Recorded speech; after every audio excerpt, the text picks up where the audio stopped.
varias causas. Como estamos en otorrino, estamos hablando de lo que comprende el vértigo periférico, ¿no? Todos los síndromes vestibulares de origen periférico. Vamos a encontrar que vamos a hablar los principales, el BPP o el vértigo paroxístico posicional benigno, la neuritis vestibular, la enfermedad de Meniere y la migraña vestibular, ¿ok? Que es lo más importante, más frecuente. Okay. Entonces, los síndromes vestibulares son un conjunto de síntomas que van a afectar tanto el equilibrio y la percepción espacial del ser humano, ¿ok? O sea, el paciente no se va a encontrar estable, ¿no? Para esto tenemos que hacer un abordaje integral donde vamos a incluir un buen interrogatorio o anamnesis, ¿no?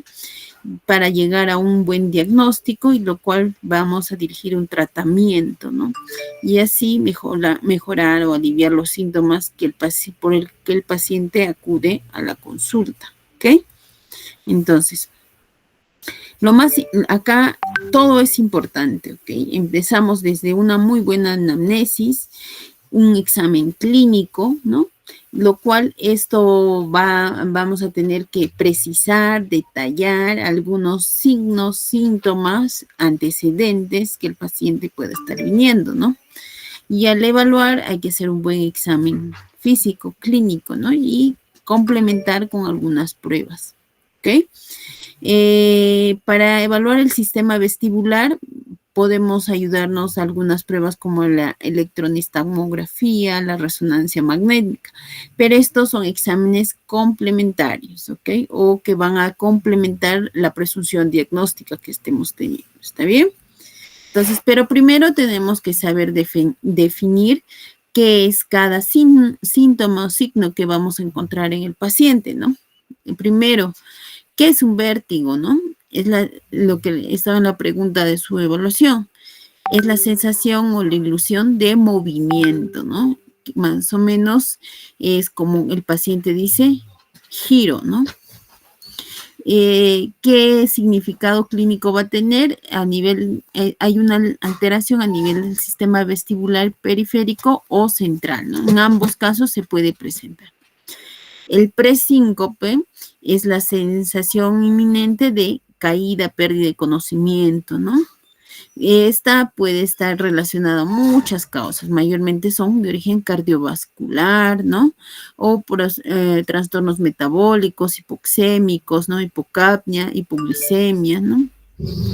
El desequilibrio, el paciente acude a consulta y dice inestable, ¿no? Siente que su cuerpo se va para un lado, para el otro, que no puede estar, las piernas le jalan, no puede estar derecho porque el cuerpo se va para un lado, ¿no? Pero en ningún momento hay movimiento, sino es desequilibrio. Mayormente se presenta en problemas de síndromes de origen vertiginosos de origen central, ¿no? Y también alteraciones musculoesqueléticas o visuales, ¿no? El mareo es la sensación, se dice que es muy vaga, ¿no? Que el paciente lo siente como que estuviera flotando, si una cabeza vacía, pisa algodones, ¿no? Como que si estuviera yendo de un lado para otro, pero no su cuerpo, sino una sensación, ¿no? Puede deberse a muchas causas, ¿no? Metabólica, cardiovascular, psiquiátrica, etcétera. Entonces, sabiendo ya, porque el paciente va a venir a la consulta y les va a decir, doctora, tengo vértigo, pero tú le preguntas y te dice, no, me caigo, no puedo caminar recto, pero giran las cosas, no. Entonces, conclusión, ¿es vértigo o no? No es vértigo, ¿verdad? Por eso tenemos que saber definir muy bien cada signo y síntoma, ¿no? Entonces, pero lo más importante cuando llega la urgencia, la emergencia, incluso en algunos casos a consultorio, es definir un síndrome vestibular agudo, ¿no? Lo cual tenemos que tener en cuenta que acá, porque es importante, ahorita lo vamos a entender. ¿Y por qué viene la importancia en hacerles este seminario el día de hoy? Porque las características son que estas tienen una presentación menor a las 24 horas, con síntomas intensos, el paciente tiene dificultad en la marcha, con náuseas, vómitos de moderada intensidad. Para esto, para descartar en que sea un periférico o central, existe un protocolo de Hintz, ¿ok? Que ahorita lo vamos a explicar y estén atentos. Entonces, puede ser ocasionadas de forma espontánea por una neuritis vestibular, un accidente cerebrovascular, un déficit de tiamina, una encefalitis, o de origen traumático, ¿no? Un TEC, una intoxicación, inducida por algunos fármacos, ¿no? Entonces, en la evaluación clínica de todo síndrome vestibular, tanto agudo como crónico, tenemos que evaluar algunos signos clínicos, como es el nistagmus, ¿no? Lo cual hay características propias de cada uno de ellos que van a hacer diferenciar entre periférico y central. ¿Está bien? El periférico se habla que su duración es corta, menor de 1 minuto. En cambio, en el central es mayor de 1 minuto. Es fatigable, ¿ok? Y en cambio, en el central no. La dirección de esta es horizontal en el periférico y en el central puede ser vertical. Mayormente cuando vemos vertical ya asumimos que es de origen central, pero también puede presentarse de manera multidireccional. ¿Y cómo se llama? El vértigo se relaciona con un nistagmus, ¿no? De disociación, ¿no? Ya. Entonces, cuando hablamos de vértigo, como les decía, para diferenciar entre periférico y central, vamos a ver su intensidad, su duración, la dirección y también si van acompañados de algunos síntomas como hipoacusia, zumbido, si hay signos de focalización o no hay focalización, ¿ok? Entonces, el protocolo de Hintz, que es un protocolo de urgencia que incluso tiene mayor validez que una resonancia magnética antes de las 24 o 48 horas de presentado el caso, vamos a ver que va a evaluar el test de impulso cefálico, el nistagmus y el cover test. ¿Ok? Que cada uno va a consistir en lo que ahorita les voy a mostrar un video. Esta prueba es la maniobra de Disch-Hallpike, que es para también diferenciar un vértigo paroxístico posicional benigno, ¿no? Ahora, les voy a pasar un video, por favor, espero que lo puedan ver para que puedan entender con mayor claridad en un paciente cómo es el protocolo de Hintz, ¿ya? Un momentito. Me avisan si no lo pueden ver.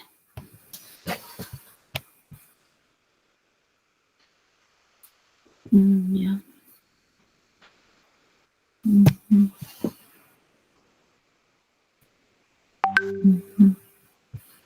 El audio también, por favor, me avisan.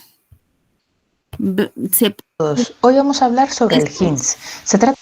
¿Me escucha o escuchan al video, chicos? ¿Sí? Ya. Sí, okay. Ya. Hola a todos. Hoy vamos a hablar sobre el Hintz. Escuchen, porque es algo que siempre vienen en las pruebas, en sus exámenes, ¿ok? En qué consiste, cómo se evalúa, cuál es su significado cada prueba, ¿ok? Vamos.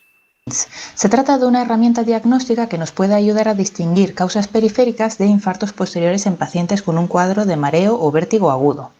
Como todo en medicina, no es infalible y tiene sus limitaciones, pero sí puede ser útil conocerlo como herramienta complementaria a la exploración física y pruebas habituales, ya que hay estudios que han demostrado que puede tener una sensibilidad mayor que la resonancia cerebral en las primeras 24 o 48 horas, eso sí, en pacientes seleccionados. En primer lugar, debemos tener claro que el Hintz solo tiene sentido si se aplica en pacientes con un síndrome vestibular agudo, es decir, que presenten mareo o vértigo agudo, asociado a náuseas o vómitos, intolerancia a los movimientos cefálicos, inestabilidad de la marcha y nistagmus. El hint se compone de 3 partes, 3 maniobras exploratorias, que son Head Impulse o maniobra de impulso cefálico, nystagmus y test de Skew. Un solo hallazgo patológico en cualquiera de estos 3 parámetros se considera sugestivo de infarto posterior, o al menos nos obligaría a descartarlo. Como componente adicional, el llamado HINTS Plus añade un cuarto dato a tener en cuenta. Una pérdida auditiva aguda unilateral será, pese a que pueda parecer lo contrario, sugestiva de causa central, habitualmente de un problema vascular por un infarto lateral pontino. Empecemos con la maniobra de impulso cefálico. Idealmente se debe explorar al paciente sentado, aunque también puede realizarse tumbado. Se le pide al paciente que fije la mirada en un punto, nuestra nariz, en el techo, y se le rota la cabeza suavemente hacia la derecha e izquierda varias veces. En un momento dado, hacemos un giro brusco hacia uno de los lados y volvemos a centrarla. La presencia de sacada ocular correctiva unilateral sería sugestiva de patología periférica. Ojo aquí porque un hit normal, o sea, la ausencia de dicha sacada, sería lo sugestivo de central y por lo tanto preocupante. Pero también podría ser así en un paciente sano, por lo que es importante aplicar e interpretar este test solo en pacientes con un síndrome vestibular agudo.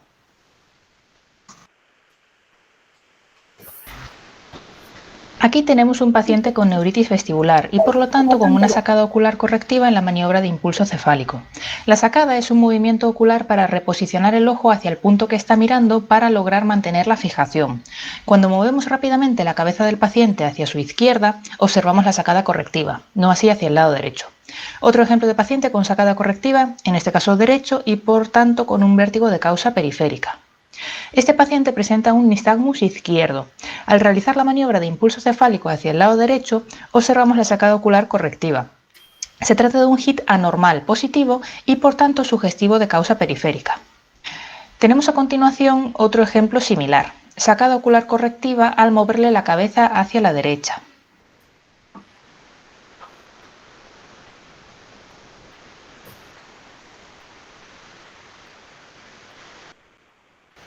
Y por último tenemos otro ejemplo más de sacada ocular con la maniobra hacia la derecha. Lo repetimos a cámara lenta.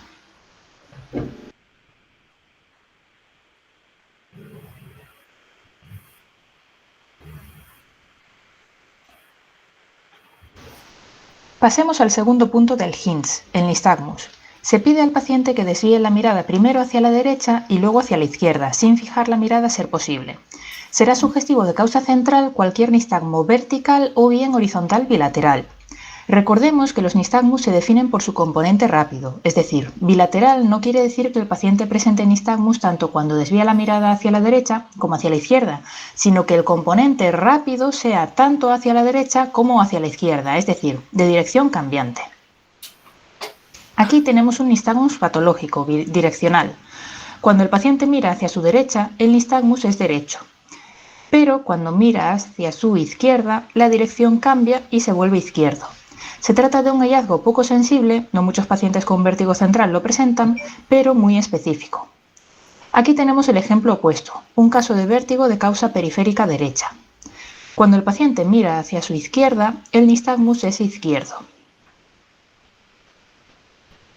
Y cuando mira hacia su derecha, aunque es menos intenso, sigue siendo izquierdo.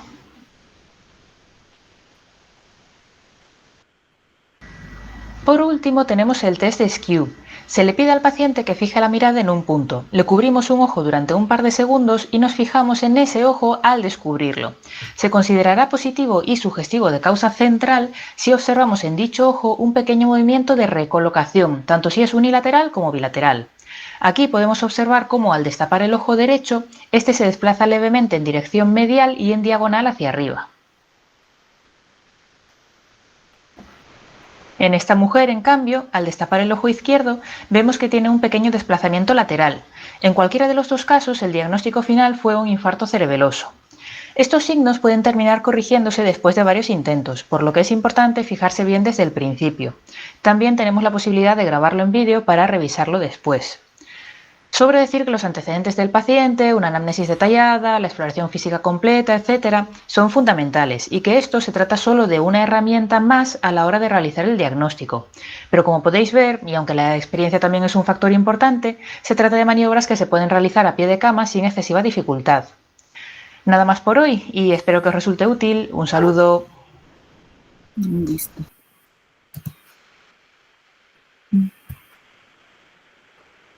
¿Está claro?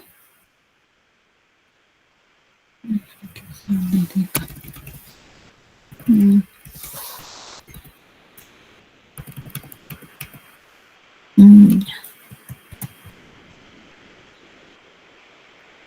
Listo. ¿Ven mi pantalla, chicos? Sí, doctora. Ya, pero mis diapositivas no. Espere. Ya está. Ahora sí ven mis diapositivas. Ahora sí, doctora.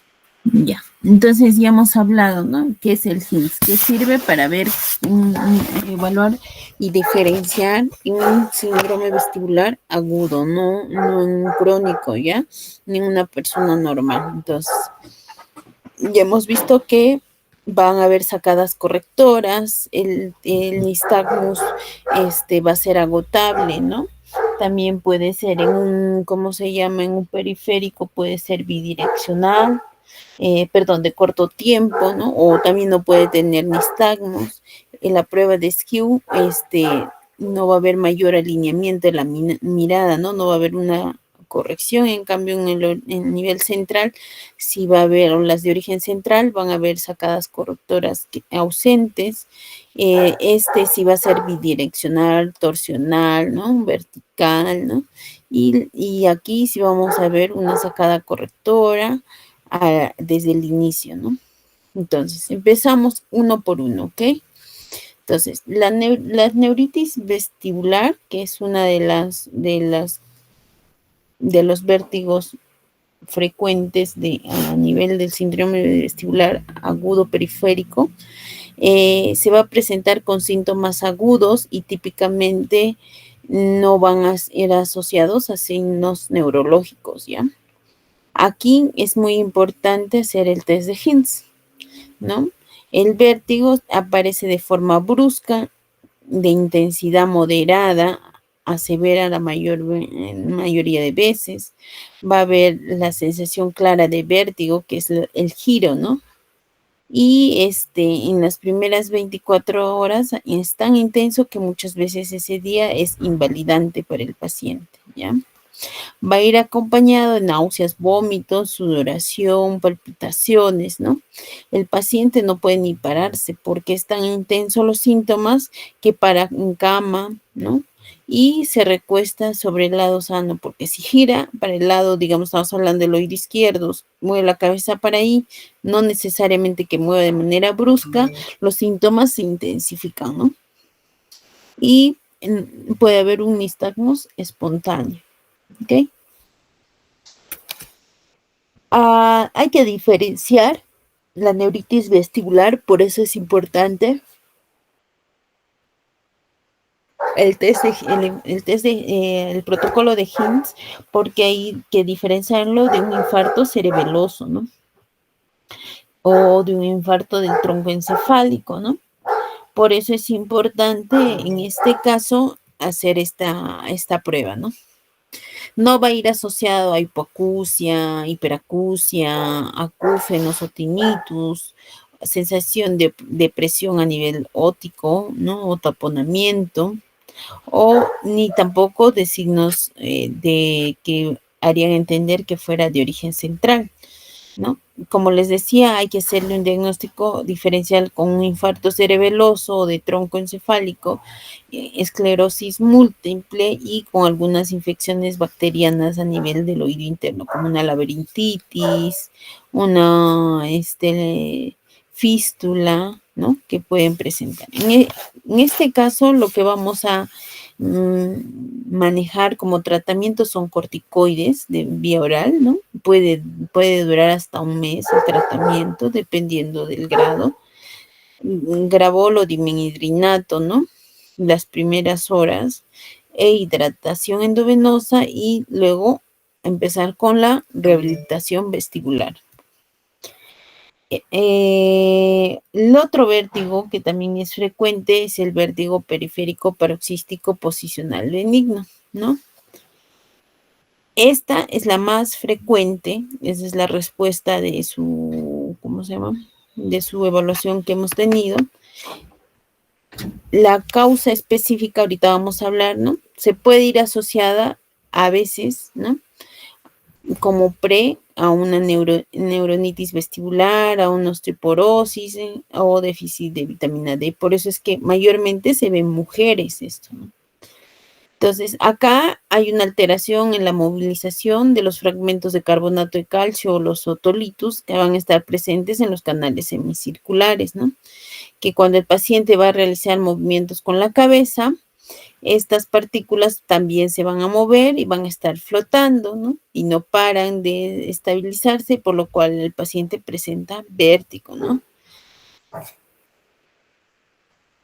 Clínicamente, los episodios de vértigo van a ser de corto tiempo, ¿no? Y son desencadenados por los movimientos de la cabeza o posición de la cabeza. Por ejemplo, el paciente viene, dice, doctora, estaba echada en mi cama, desperté, me senté para ir al baño, no sé, para ir a trabajar, a bañarme, y empecé con un vértigo intenso.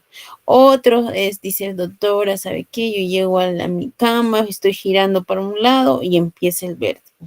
O me voy a poner el pantalón, el zapato, estoy sacando unas cajas de un ropero de la parte superior, también presenta vértigo, ¿no? Todo va a depender de qué canal semicircular esté comprometido, ¿no? Para diagnosticar esto, usamos la maniobra de Hallpike, ¿no? Ya les enseñé hace un rato, como una imagen de cómo es, y ahora vamos a ver un video de cómo es esta prueba, ¿ok? Un ratito. Se cerró. Volver a abrir, por favor.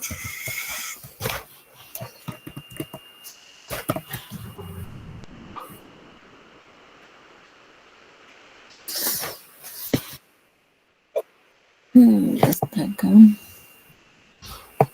Dejar de compartir ventana.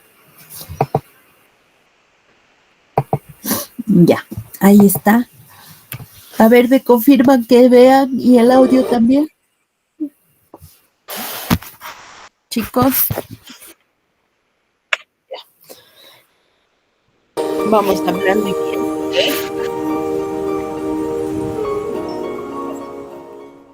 The Dix-Hallpike maneuver is performed whenever BPPV is suspected of... Debe estar sentado, y vamos a inclinar la cabeza, ¿no? Para que debe tener una caída más o menos de entre 30 y 45 grados, ¿ok?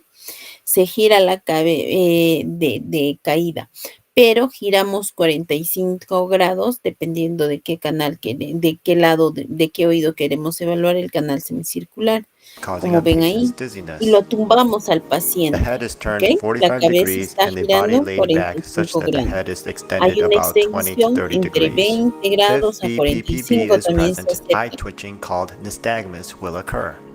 el paciente en este giro debe presentar el nistagmus, ¿no?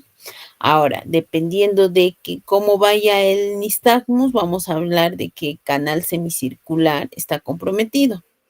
Miren ahí. Side to side eye twitching is called horizontal nystagmus. Eye twitching that goes up and down is called vertical nystagmus. The Dix-Hallpike maneuver is then repeated on the opposite side. Lo mismo. This maneuver should be repeated several times to document for fatigability. When performing this maneuver, another individual can help. Please note that feeling dizzy but without nystagmus is not considered diagnostic for BPPV. Eye twitching must be present for BPPV to be diagnosed. Rotatory nystagmus indicates posterior canal BPPV for which the Epley maneuver is performed. Lateral nystagmus indicates lateral canal BPPV for which the Lempert maneuver is performed. Vertical nystagmus indicates superior canal BPPV for which the deep head hanging maneuver can be performed. Ya está claro, vamos a volver a ver un ratito los nystagmus, ¿ya? Para que esté más claro.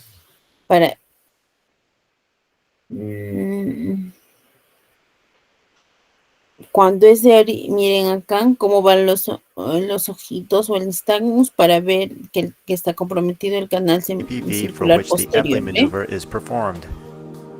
Lateral nystagmus indicates lateral canal Cuando se BPPV for lateraliza, which the facilito Lempert's maneuver lateral. is Cuando performed. sube, Vertical nystagmus vertical, y indicates es superior canal superior, BPPV canal for which the deep semicircular. head hanging maneuver can be performed. ¿Ok? ¿Está claro?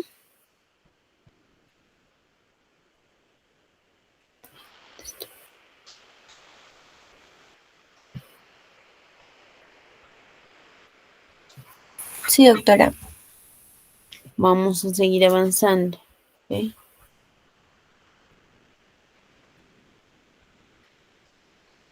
Entonces, ay, ¿qué pasó acá?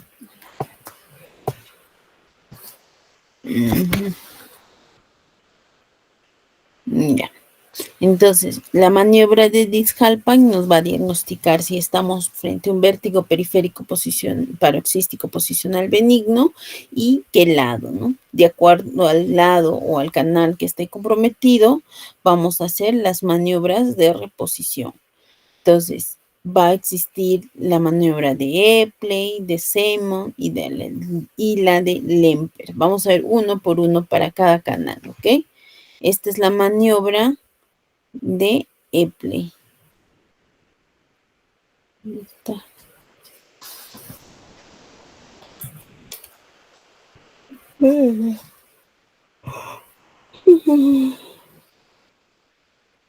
¿Dónde está la de Epley? Está un ratito. No lo había abierto.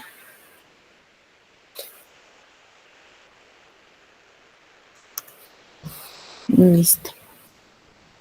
Vamos a compartir.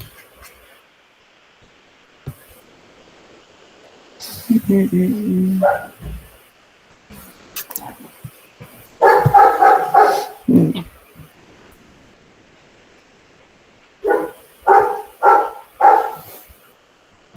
Listo, ¿ven? ¿Sí miran, chicos? Sí, doctora. Listo. Un ratito está cargando. Ya.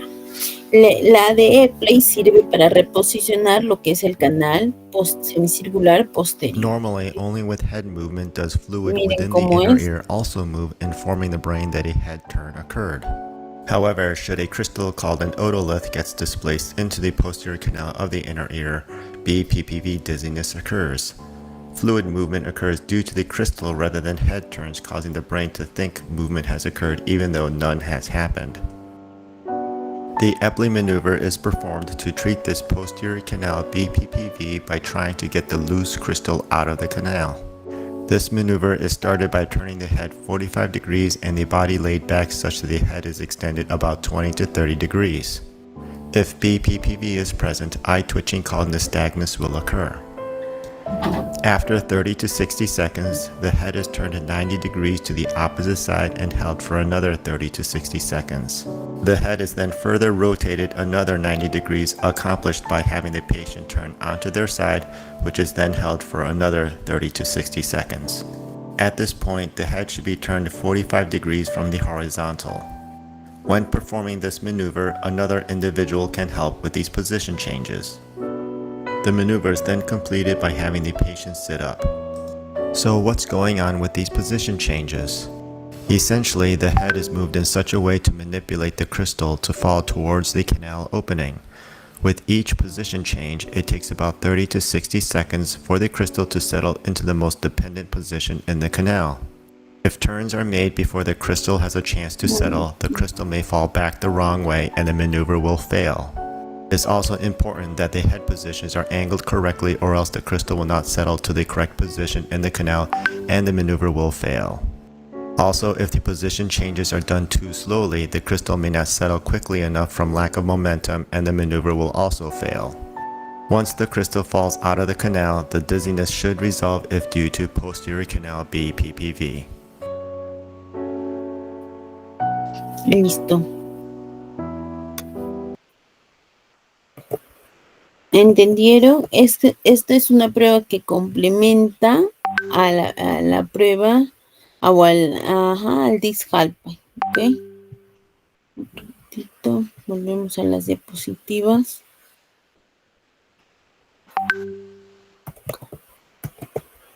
Ya.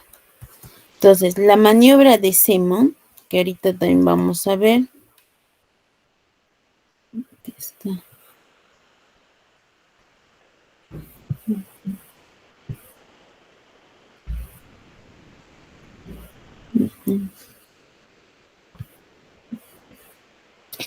Miramos ahí, chicos. ¿Sí se mira? La maniobra de Simon es una maniobra bastante más brusca, porque está pensada en el concepto de que las partículas están adheridas a la cúpula de la ampolla del canal semicircular. Por lo tanto, necesito un movimiento brusco para poder desprenderlas y moverlas. Entonces, esta maniobra, obviamente, en un paciente de tercera edad es muy difícil realizarla, porque el paciente, si no tiene una buena movilidad, no va a colaborar con usted y le va a costar participar de la maniobra. En las personas jóvenes es más fácil. Como tenemos un paciente joven, vamos a mostrarle bien cómo se hace la maniobra. Esta maniobra se hace con el paciente sentado mirando directamente hacia el lado, hacia ustedes, ¿no es cierto?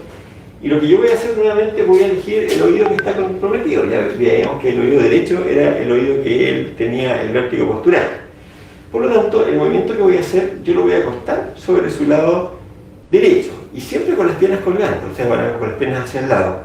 Porque el movimiento que viene a continuación es el que necesito en esta posición para poder hacer el movimiento completo. Si usted lo tiene acostado como es tradicional, les va a costar mucho hacer la maniobra. Entonces, vamos a hacerlo, Víctor, vamos a acostarnos sobre el lado derecho. ¿Está súper bien? Yo lo acuesto ahí, ¿no es cierto?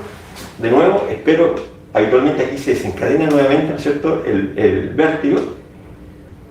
Y una vez que he pasado a lo largo de estos 30, 45 segundos, ¿no es cierto?, yo voy a tomar al paciente y lo voy a llevar hasta el otro lado, miren. Uno, dos, tres. Como ustedes se dan cuenta, la maniobra es bastante más brusca. En este momento, el paciente siente mucho vértigo con esta maniobra. Cuesta bastante mantenerlo tranquilo en esta posición. Y nuevamente voy a esperar, ¿no es cierto?, mis 45-60 segundos, ¿no es cierto?, en esta posición. Y una vez que ha cesado el vértigo que se desencadenó, ¿no es cierto?, lo voy a sentar suavemente. Y esta vez lo voy a sentar con la cabeza así, ¿no es cierto?, con el mentón pegado al esternón. Entonces yo lo voy a ayudar, Víctor, cuando le avise, a hacer 1, 2, 3, y yo voy a que baje la cabeza. Y lo voy a dejar en esa posición. Hasta que de nuevo no tenga ninguna molestia en mi paciente. El paciente en esta posición debe decir que ya no tiene vértigo. Que use una segunda almohada para dormir, ¿no es cierto? Y de nuevo la restricción de movimiento. O sea, el no girar, moverse bruscamente, sino que la simulación, como les contaba, esto de moverse como robot, ¿no es cierto? Si alguien me llama de allá, del lado derecho, yo giro con todo mi cuerpo. A la otra. Sí.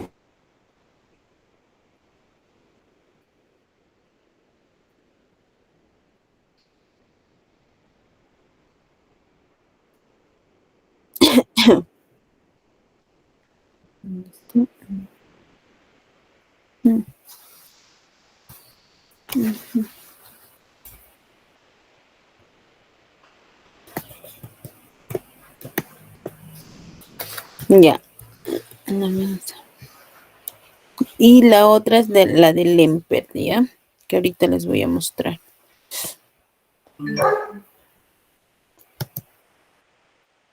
Miran y escuchan la música.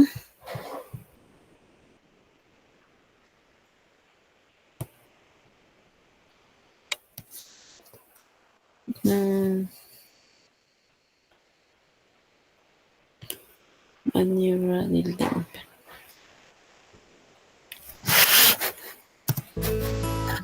Ya, listo, ¿ven, chicos? Ya. Normally, only with head movement does fluid within the inner ear also move, informing the brain that a head turn occurred. However, should a crystal called an otolith gets displaced into the lateral or horizontal canal of the inner ear, BPPV dizziness occurs. fluid movement occurs due to the crystal rather than head turns, causing the brain to think movement has occurred even though none has happened. The Lempert or barbecue maneuver is performed to treat this lateral canal BPPV by trying to get the loose crystal out of the canal. This maneuver is started by turning the head 90 degrees while the body is laid back. If BPP is present, side-to-side eye twitching called nystagmus will occur. After 30 to 60 seconds, the head is then turned such that one is facing down, and this position is again held for 30 to 60 seconds. The head is then further rotated another 90 degrees. When performing this maneuver, another individual can help with these position changes. Finally, the Lempert maneuver is completed by rolling the head and body back to the original starting position before sitting back up. At this point, the loose crystal should have come out of the canal, causing no further problems. So what's going on with these position changes? Essentially, the head is moved in such a way to manipulate the crystal to fall towards the canal opening. With each position changes, it takes about 30 to 60 seconds for the crystal to settle into the most dependent position in the canal. If turns are made before the crystal has a chance to settle, the crystal may fall back the wrong way and the maneuver will fail to work. It is also important that each of the head positions are fully turned, or else the crystal will not settle to the correct position in the canal and the maneuver will fail.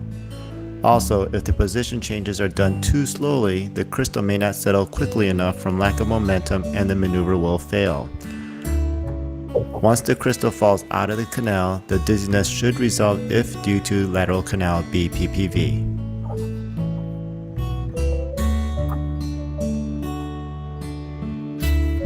Listo. Listo. Vamos ahora a continuar con la teoría. Está claro, ¿verdad, chicos?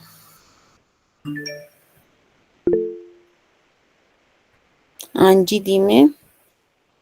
Doctora, entonces, para el manejo, ¿no? De lo que es el vértigo paroxístico, en este caso, ¿se puede usar cualquiera de las tres maniobras? No, O en- ¿cuántos canales semicirculares tenemos? mm, mm, A ver, ¿alguien sabe? ¿Habla? Tres, doctora. El anterior, el posterior y lateral. Ya. Entonces, el canal semicircular posterior, también esta es pregunta de examen, es el más frecuente que se afecta. ¿Ok? Y vamos a ver que los ojitos se van así para un costado, son torsionales. ¿Ya? El lateral, ¿cómo se llama? Y el superior son los que le siguen. Cada maniobra es para cada canal. Cuando tú haces la prueba de Dix-Hallpike, ahí es donde determinas qué canal está comprometido dependiendo del sentido a donde va el nystagmus. Si va así para un medio torsional, es posterior. Si va para lateral, es lateral. Y si va para arriba, es el canal semicircular superior. ¿Ok? Y de acuerdo a eso, la Depley, ¿para qué era? Para el canal semicircular posterior, el lateral y el superior, la del Lempert. ¿Ok? ¿Está más claro, nena? Sí, doctora, gracias. Ya. Entonces, acá no es medicamento, no es nada, sino es hacer su maniobra, su respectiva maniobra de reposición. Ya. Otra causa de vértigo agudo y de crónico también muchas veces es la enfermedad de Meniere. Se dice que se va a caracterizar por un vértigo episódico con pérdida de la audición de manera fluctuante y tinnitus, ¿no? Esas son las tres características. Esta también ha sido pregunta de su examen. El diagnóstico, pues no es nada fácil de determinar. Se va haciendo mayormente como vamos viendo la evolución de la enfermedad o del vértigo, ¿no? Este vértigo, o sea, el vértigo, la hipoacusia o sensación de taponamiento, el tinnitus, se presenta de manera intermitente, ¿no? Puede presentarse en periodos cortos o también en periodos bastante prolongados, ¿no? Entonces, la tríada es vértigo, hipoacusia y tinnitus, ¿no? Pero en algunos pacientes pueden agregarse otros síntomas o los síntomas pueden ser de intensidad severa, ¿ok? Este vértigo cuando va a presentarse, dependiendo también qué tiempo de enfermedad ya tenga el paciente, en algunos casos se hace ya severo, ¿no? Y dura bastante tiempo, todo el día, 2 días, ¿no? Hasta que se le dé tratamiento. La hipoacusia en el momento del episodio agudo es marcada y luego va a haber una recuperación y luego y ya se va a ir viendo conforme pasan los años una pérdida ya bastante ya marcada en una audiometría, ¿no? Al nivel de la evaluación otoscópica no va a haber mayor alteración, pero a nivel de, ¿cómo se llama? Una audiometría, sí vamos a ir viendo la pérdida a nivel de las frecuencias agudas. Entonces, se dice que hay factores anatómicos, genéticos, inmunológicos, vasculares, virales, ¿no? O psicológicos, ¿no? O también asociado a migraña, ¿no? Que van a contribuir, ¿no? O se van a asociar a que se produzca la enfermedad de Meniere, ¿no? Entonces, en una crisis aguda, en un cuadro agudo de Meniere, lo primero es estabilizar, ¿no? Se da, por ejemplo, se puede dar dimidrinato al inicio, ¿no? Como un sedante vestibular. De ahí vamos a iniciar con diuréticos, ¿no? Beta-histidina, antagonistas de calcio, ¿no? Dependiendo de lo que vamos suponiendo que es, ¿no? Y los corticoides, ¿no? Que son los de primer manejo, ¿no? Les voy a pasar otro video sobre la enfermedad de Meniere para que entiendan un poquito más.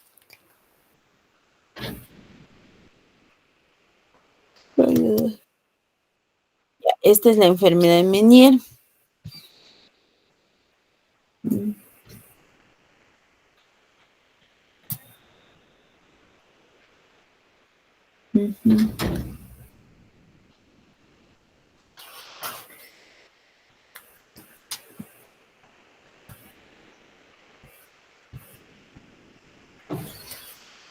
A ver, vemos, escuchan, chicos. Meniere's disease is characterized by tinnitus and ear fullness that is followed by severe spinning attacks that last hours to days. It is hypothesized that Meniere's disease is due to an abnormal increase in fluid within the endolymphatic chamber found within the inner ear.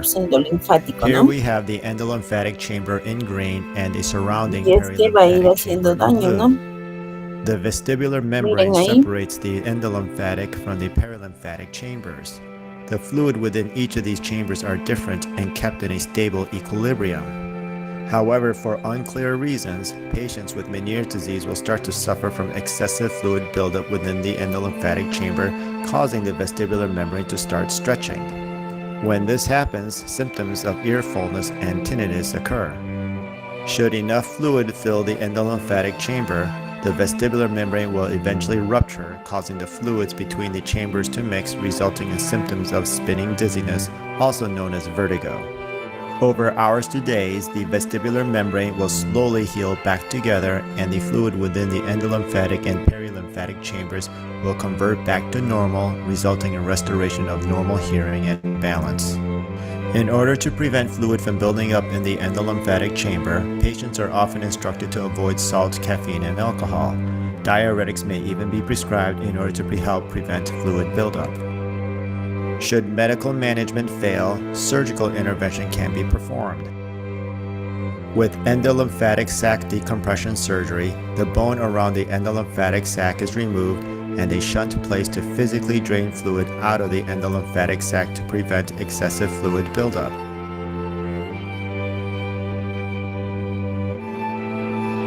In another variation of this surgery called endolymphatic duct blockage, bone is removed around the duct and a clip placed to prevent fluid that is produced by the sac from building up in the rest of the inner ear.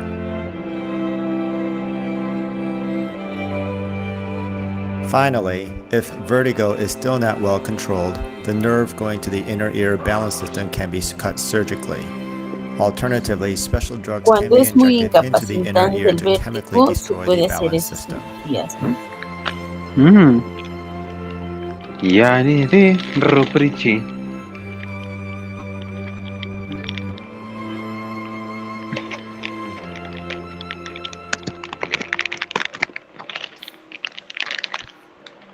Giuseppe nos está cantando, creo. No, doctor, disculpe, perdón, dejé mi micro abierto y ya estaba hablando con mi paciente, perdón. Estoy cerrando, error mío. Ya. Y por último, vamos a hablar sobre la migraña vestibularia. Esto es importante que ustedes lo sepan debido a que hay muchos pacientes que acuden a la emergencia y como no saben, no le dicen es central, es central, es central, es central o no saben. Ayer con el diagnóstico, ¿ok? Se dice que es la causa más común de ataques de vértigo de forma espontánea y recurrente, ¿ok? Eso hay que tener en cuenta. Los pacientes con migraña vestibular van a ir acompañados de síntomas migrañosos como la cefalea pulsátil, la fotofobia, la fonofobia, ¿no? Puede irse acompañada también de náuseas, ¿no? Dice, en este caso, la hora de la migraña puede presentarse junto o puede darse de forma separada, ¿no? Y esto, el vértigo puede presentarse desencadenando o de forma espontánea para minutos o horas después de que va a venir el episodio del vértigo, ¿no? Entonces, se habla de criterios diagnósticos, ¿no? Se pregunta si tiene antecedentes de migraña, ¿no? Hay que usar hay que hacer, un buen interrogatorio, ¿no? Los síntomas vestibulares van a ser de grado moderado severos, ¿no? Con duración entre de 5 minutos a 72 horas, ¿no? Y cómo se llama, y se van a ir acompañados esto de alguna característica migrañosa, como la cefalea, ¿no? Unilateral, pulsátil, grado de intensidad, ¿no? Que se acompaña de fotofobia, sonofobia, ¿no? Y un aura visual, ¿no? Entonces, en el caso del tratamiento de la migraña vestibular, vamos a ver que es hidratación lo principal, los antieméticos, los AINES y los triptanes, ¿no? Para bajar todos estos síntomas. Y hay que hacerle un diagnóstico diferencial con la enfermedad de Meniere. ¿En qué se diferenciaría? En la audiometría, ¿no? Vamos a ver, y el tiempo, cómo aparecen también, ¿no? Y qué síntomas como la fotofobia, fonofobia, ¿no? La cefalea como tal, si están acompañados, ¿no? Entonces, en conclusión, cuando estamos frente a un síndrome vertiginoso, debemos hacer un enfoque integral, ¿no? Para llegar a un buen diagnóstico y tratamiento, ¿no? Tenemos que hacer una muy buena historia clínica, ¿no? Un examen clínico detallado, que hayan aprendido el protocolo de HINS, ¿no? Y descartar si estamos frente a un periférico o central, y de acuerdo a eso ya vamos viendo los probables tipos de vértigos periféricos que se presentan, y de acuerdo a eso hacer un manejo, ¿ok? Listo. A ver, todo claro, chicos.